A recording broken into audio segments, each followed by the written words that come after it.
আসসালামু আলাইকুম দর্শক, বাচ্চাদের পছন্দের দারুণ মজাদার একটি প্যানকেকের রেসিপি শেয়ার করব। আর আজকে আমি তৈরি করে দেখাবো চকলেট প্যানকেক। কিভাবে তৈরি করেছি জানার জন্য পুরো ভিডিওটি প্রথম থেকে শেষ পর্যন্ত দেখার অনুরোধ থাকলো। প্রথমেই আমি একটি মিক্সিং বলে 2টা নর্মাল তাপমাত্রায় থাকা ডিম নিয়ে নিব। অ্যাড করে দিয়েছি আধা কাপ চিনি, আধা কাপ রান্নার রেগুলার তেল। এখন এই উপকরণ তিনটিকে বেশ ভালো করে মিশিয়ে নিতে হবে।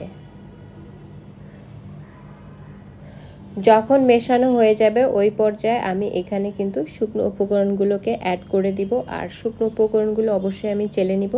আমি নিয়েছি আধা কাপ ময়দা, 2 টেবিল চামচ গুঁড়ো দুধ,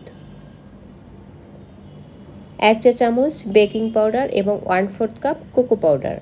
ভালো করে তারপরে চেলে নিতে হবে, এতে করে এর ভেতরে আর দানা দানা ভাব থাকবে না।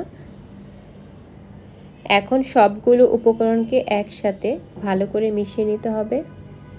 আমি একটি স্প্যাচুলা দিয়ে তারপরে সবগুলো উপকরণ একসাথে মিশিয়ে নিচ্ছি।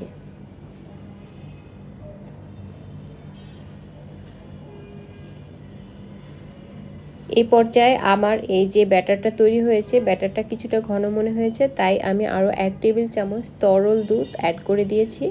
তারপরে ভালো করে মিশিয়ে নিয়ে এখানে অ্যাড করে দিব 1 চা চামচ ভ্যানিলা এসেন্স। চাইলে চকলেট এসেন্সটা অ্যাড করতে পারেন, আমার ছিল না তাই আমি ভ্যানিলা এসেন্সটা অ্যাড করেছি।